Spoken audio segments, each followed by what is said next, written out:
Olá pessoal, sejam todos muito bem-vindos à nossa 8ª aula. E nessa aula então a gente vai falar sobre campos vetoriais e integrais de linha, tá? Então vamos entender o que significa um campo vetorial. Um campo vetorial é a cada ponto vai me associar um vetor. Então nada mais é do que uma transformação, do que uma função, ok? Então a gente vai entender qual a importância desses campos vetoriais. E depois a gente vai querer integrar funções em cima de curvas, ao longo de determinadas curvas. É isso que a gente chama de integral de linha. Tá? E depois a gente vai integrar fazer a integral de linha de campos vetoriais. Então tudo isso a gente vai ver na aula de hoje, ok?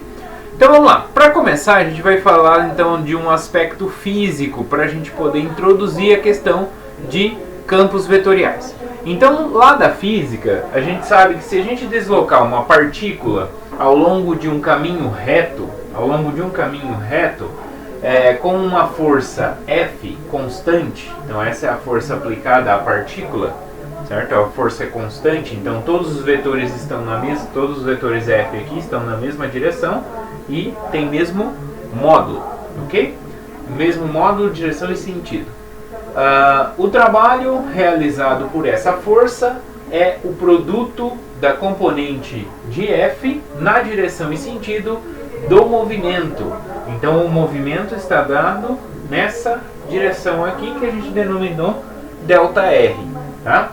Então o trabalho, né, que a gente denotou aqui por W, ele é dado pelo produto do vetor F, que é a força, pelo deslocamento, que é o ΔR, ok?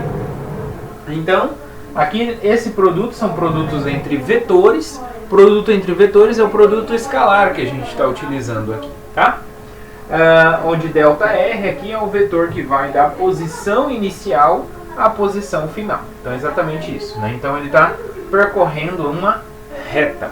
Bom, o que acontece se, em vez da partícula descrever uma reta, ela descreveu uma curva qualquer? Como que fica o trabalho nessa questão? Então, agora suponha que a força não seja constante, né? Então, ela não está desenvolvendo a partícula na direção de uma reta, tá? Isto é, seja uma função vetorial que varia de ponto a ponto em uma região do plano. Como, por exemplo, essa F aqui, ó. Então, essa F é uma força, então, que a cada ponto do plano, ela vai ter uma componente em I e uma componente em J. Isso aqui, pessoal, para a gente já estar acostumado a trabalhar com as coordenadas, as funções coordenadas, nada mais é essa escrita aqui como M de XY, N de XY. Então, quer dizer que o M é a primeira coordenada e o N é a segunda coordenada. Então, a gente pode escrever dessa forma ou dessa forma também, né? Lembrando que I é o primeiro vetor canônico, né? O primeiro vetor da base canônica do R2. Então ele tem coordenadas 1, 0, por isso que o M aparece na primeira coordenada. E o J é o segundo vetor da base canônica do R2, ou seja, tem coordenadas 0, 1 e por isso o N aparece na segunda coordenada aqui, tá? Então nada mais é do que reescrever essa expressão com essas componentes, tá? Então é mais para física, tem uma interpretação melhor quando a gente utiliza esse tipo de notação, tá? Então na física o pessoal prefere usar essa notação. Então suponha que essa força desloca então uma partícula ao longo de uma curva suave, né? Uma curva suave aqui. O que significa curva suave? Curva suave significa uma curva sem bico, tá? Uma curva que é contínua e não tem bico. Tá? Do plano onde C é dada em coordenadas paramétricas, né? Um x de t e y de t com t no intervalo aí fechado T1, T2. Então a gente tem aqui dois pontos, né? O ponto A e o ponto B. O ponto A então é a curva para T1 e o ponto B é a curva para T2.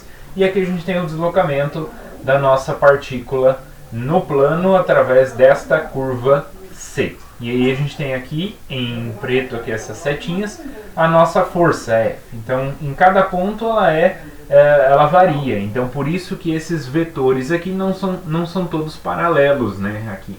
A gente tem cada um de um certo modo, né, sentido e direção, tá bom? Então essa é a interpretação física dessa situação. E aí a pergunta que surge é qual que é o trabalho aqui, né? O trabalho antes, quando a gente tinha deslocamento em uma reta, era aquele deslocamento, né?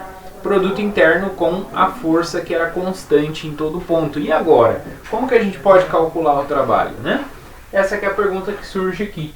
E aí, para a gente entender essa situação, a gente tem alguns nomes aqui, né? Então a gente denomina essa função f, né, de campo de forças ou campo vetorial, tá? Então essa função f, ela associa a cada ponto do plano um novo ponto do plano, um vetor. Então a cada ponto do plano eu associo um vetor. Então é como se eu tivesse uma coleção de flechinhas aqui. Então para cada ponto eu tenho um vetor, para cada ponto eu tenho um vetor. Então a gente desenha esse vetor partindo do ponto onde a função está sendo aplicada. Então um campo de vetores nada mais é do que uma coleção de flechinhas aqui. Para cada ponto a gente vai ter associando um vetor do plano, ok? Então, de modo geral, um campo vetorial no plano é uma função que associa a cada ponto xy de uma determinada região do plano um vetor no plano, tá? Então isso que é um campo vetorial ou um campo de forças também, tá? Na física provavelmente vai aparecer com campos de forças, mas de modo geral é chamado campo vetorial.